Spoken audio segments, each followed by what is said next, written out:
ब्रिटिशों की योजना के तहत भारत के विभाजन की कोशिश की गई, लेकिन यह मंसूबा पूरा नहीं हुआ। इस ऐतिहासिक संघर्ष में सरदार पटेल का अद्वितीय नेतृत्व महत्वपूर्ण था। सरदार वल्लभभाई पटेल ने अनेक रियासतों को एकजुट करने के लिए शक्ति और विवेक का संयोग किया। यह प्रक्रिया अत्यंत चुनौतीपूर्ण थी, विशेषकर जम्मू कश्मीर और हैदराबाद के लिए, जहां पर स्थितियां जटिल थीं। माउंटबेटन योजना के अंतर्गत भारत को स्वतंत्रता के साथ साथ विभाजित करने का निर्णय लिया गया, लेकिन इस विभाजन के परिणाम स्वरूप कई समस्याएं उत्पन्न हुईं, जो न केवल राजनीतिक बल्कि सामाजिक स्तर पर भी गहरा प्रभाव डालती है। माउंटबेटन योजना का प्रमुख उद्देश्य भारत को हिंदू और मुस्लिम बहुलता के आधार पर विभाजित करना था। साथ ही यह रियासतों के लिए स्वतंत्रता का विकल्प भी प्रस्तुत करती थी, जिसने आगामी घटनाओं को प्रभावित किया।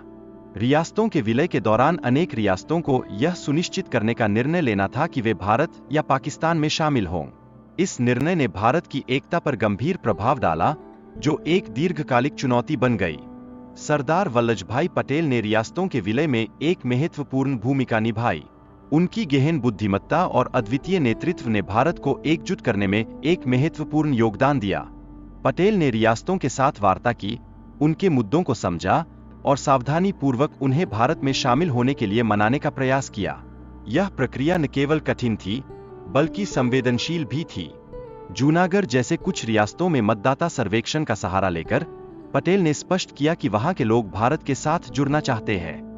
यह कदम उनकी रणनीतिक समझ और लोगों के मनोभावों को समझने की क्षमता को दर्शाता है। जम्मू और कश्मीर के मामले में पटेल ने भारतीय सेना के उपयोग का विचार किया। उनका उद्देश्य था कि यह रियासत भारत का अविभाज्य हिस्सा बने और वहां स्थिरता स्थापित हो। पाकिस्तान ने कश्मीर में आतंक फैलाने के लिए जनजातीय लड़ाकों का उपयोग किया, जिससे जम्मू और कश्मीर में तनाव और आतंक का वातावरण बना।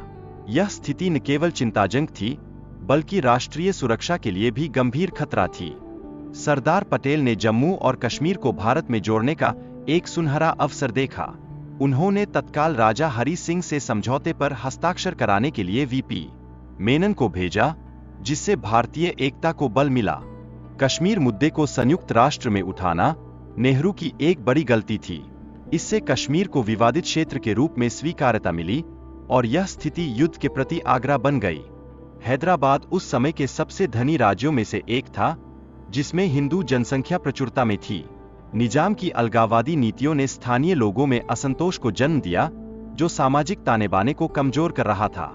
राजाकारों की क्रूरता ने हैदराबाद की स्थिति को और विकृत किया, जिससे आतंक का माहौल बना। उनका उद्देश्य था हैदराबाद को एक इस्लामी राजशाही में परिवर्तित करना, जो स्थानीय लोगों के लिए असहनीय था।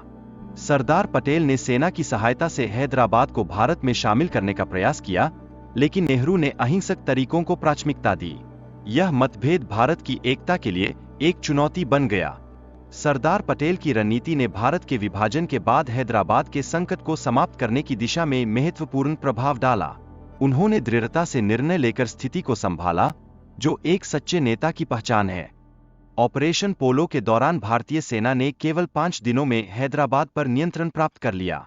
यह अभूतपूर्व कार्रवाई 13 सितंबर 1948 को प्रारंभ हुई थी और यह भारतीय सेना की महानता को दर्शाता है। सरदार पटेल ने गांधी जी के अनुरोध पर प्रधानमंत्री बनने से मना कर दिया। यह उनके देश प्रेम और बलिदान की भावना को प्रकट करता है, जो आज भी हमारे लिए एक प्रेरणा है।